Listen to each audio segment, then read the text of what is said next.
SIR এই প্রক্রিয়ায় নোটিশের পর নোটিশ এসেই চলে যাচ্ছে ভোটারদের কাছে। এই নোটিশ আসার ফলে কার্যত সাধারণ মানুষ বিপদের সম্মুখীন হচ্ছে, এমনকি বিভিন্নভাবে হয়রানির শিকার হচ্ছে সাধারণ ভোটাররা।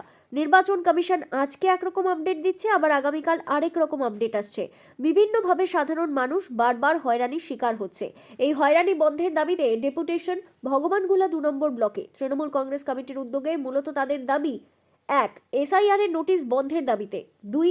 সাধারণ মানুষকে হয়রানি বন্ধ করতে হবে এই দাবিতে। 3. কোর্টের নির্দেশ অনুযায়ী বিএলএ 2 যারা আছে তাদেরকে হিয়ারিং অফিসে ঢুকতে দেওয়ার দাবিতে। 4. সাধারণ জনগণের ভোট কেড়ে নেওয়া যাবে না এই দাবিতে। এছাড়াও আরও অন্যান্য দাবি নিয়ে ভগবানগোলা 2 ব্লকের বিডিও সাহেবকে ডেপুটেশন ব্লক সভাপতি গোলাম সাদিয়া ও ব্লক কমিটির নেতৃত্বে। ব্লক সভাপতি গোলাম সাদিয়া তিনি তিনার বক্তব্যে বললেন, আপনারা দেখছেন বিজেপি চক্রান্ত করে বৈধ ভোটারদের বাদ দেওয়ার জন্য তারা ফর্ম 7 সাবমিট করছে। এই ফর্ম 7 সাবমিট করে ভোটারদের বাদ দেওয়ার চক্রান্ত করছে বিজেপি, এবং আমরা লক্ষ্য করছি নির্বাচন কমিশন একটার পর একটা ভুল সিদ্ধান্ত নিয়ে মানুষকে বিভ্রান্তির দিকে ঠেলে দিচ্ছে। এর আমরা প্রতিকার চাই। বৈধ ভোটার, সাধারণ মানুষ, এলাকার মানুষ যেন একটাও বাদ না যায়, সেই দাবিতেই আমাদের ডেপুটেশন। এছাড়াও মঞ্চে উপস্থিত ছিলেন সহকারী সভাপতি মিজানুল হক, মাসাদুল খান, স্বপন অধিকারী, বিধায়কের আপ্তসহায়ক আতিক শেখ, আখেরিগঞ্জ অঞ্চলের প্রধান শাহিন শেখ, সরলপুর অঞ্চল প্রধান হাসিনা বিবি, এর পাশাপাশি ব্লক অঞ্চল নেতৃত্বরা উপস্থিত ছিলেন। এ বিষয়ে কি বলছেন তেনারা সংবাদ মাধ্যমের সামনে শোনাবো আপনাদের। আখেরিগঞ্জ থেকে আজিমুদ্দিন শেখের রিপোর্ট, আখেরিগঞ্জ নিউজ। দেখুন, আমাদের কিছু দাবি ছিল, সেই দাবিগুলো নিয়ে বিডিও সাহেবকে কাছে বিগত দিনে আমরা একটা কপি জমা করেছিলাম। আজকেও সে দাবিগুলো নিয়ে আলাপ আলোচনা করলাম যে গতকাল হাইকোর্ট একটা রায় দিয়েছে যে বিএলও 2-তে যে হেয়ারিং সেন্টার আছে সেই হেয়ারিং সেন্টারে ঢুকতে দেওয়া হবে, কিন্তু বিডিও অফিস আমাদের বাংলা টুয়ে সেটা ঢুকতে দেওয়া হচ্ছে না। তো আমরা এটার বিরুদ্ধে প্রতিবাদ জানালাম এবং আগামীকাল আমাদের যে বিএলও 2 আছে তারা কিন্তু হেয়ারিং সেন্টারে ঢুকবে। দ্বিতীয়ত, যে রিসিভ কপি, হেয়ারিংয়ের যে রিসিভ কপি সেটা অলরেডি স্টার্ট হয়ে গেছে এবং বিভিন্ন যে বুথে হেয়ারিং সংক্রান্ত কিছু সমস্যা ছিল সেই সমস্যাগুলো আমরা বিডিও সাহেবের সামনে তুলে ধরলাম এবং সেগুলো উনি আমাদের প্রতিশ্রুতি দিলেন যে সেগুলো সংশোধন করে নেওয়া হবে এবং আগামী দিন যাতে হেয়ারিংয়ের যে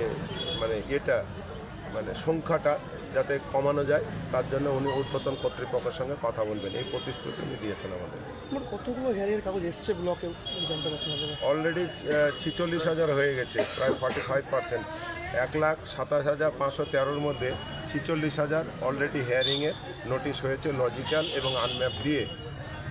যদি এই যে এসআইআর নামে ভোট হয়রানির চেষ্টা করছে, ভোটাধিকার কেড়ে নেওয়ার চেষ্টা চলছে, তো যারা করছে তারা তো এই জনগণের ভোটেই নির্বাচিত হয়েছে, তাহলে এই নিয়ে কী বলবেন? এটা তো অত্যন্ত লজ্জাকর। এটা তো এক রকমের সায়েন্টিফিক রিগিং হচ্ছে। তার মানে বাংলার মানুষের ভোটাধিকারকে খর্ব করে, ভোটাধিকারকে হরণ করে, গণতন্ত্রকে হত্যা করে অন্য পথে বাংলা দখল করার যে ঘৃণ্য চক্রান্ত, এটা অত্যন্ত অগণতান্ত্রিক এবং অসাংবিধানিক।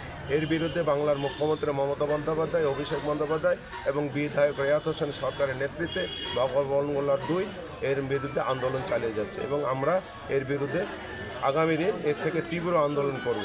ফর্ম 7 জমা করতে জানতে পারলেন? ফর্ম 7 অলরেডি এর আগে আমাদের মাত্র 3খানা জমা হয়েছে। কাল ফর্ম 7 জমা দেওয়ার লাস্ট ডেট ছিল, আর কোনো ফর্ম 7 জমা হয়নি। ব্লকে 3টে হয়েছে, 3টেই আছে আমাদের ব্লকে। ভিডিওতে আমরা যে সমস্ত দাবি দিয়েছি তিনি নির্বাচন কমিশনকে জানাবে সেটা কথা দিয়েছে এবং আমাদের যেটা মূলত আজকে যেটা দাবি ছিল, যেটা বিএলওদের যদি ঢুকতে কালকে থেকে না দেয় তাহলে আমরা প্রত্যেকটা যেখানে হিয়ারিং চলছে আমরা আমাদের বিএলও 2 যারা আছে তাদেরকে ঢোকাবো। যদি সেটা যদি আমাদের বাধা দেয় সেটা কিন্তু আমরা এটা আন্দোলনে নামবো। এসআইআর নিয়ে যে চক্রান্ত চলছে সাধারণ মানুষকে হয়রানি, এটা আমরা কোনো মতেই বরদাস্ত করব না। আপনার নাম বলছে? মিজানুল হক, সহকারী সভাপতি। দেখুন, বিডিও সাহেবকে জানানো হলো যে গতকালকে যে 4টে আইনের যে 4টে পাস করেছিল এসআইআর নিয়ে, সেগুলোর মধ্যে সমস্ত কিছু বিডিও সাহেবের কাছে তথ্য আছে, কিন্তু বিএলএ 2 ঢুকবে এই তথ্য নাকি নাই। কিন্তু আমরা পরিষ্কারভাবে জানিয়েছি দলের তরফ থেকে যে আগামীকাল থেকে বিএলএ 2-রা এখানে থাকবেন এবং মানুষকে পরিষেবা দেবেন।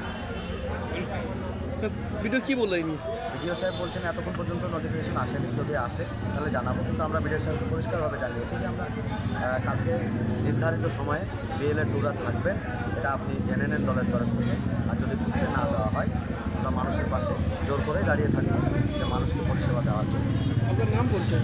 আমার নাম ফিরোজ হোসেন, সভাপতি যুব তৃণমূল কংগ্রেস ভগবানঘাটি।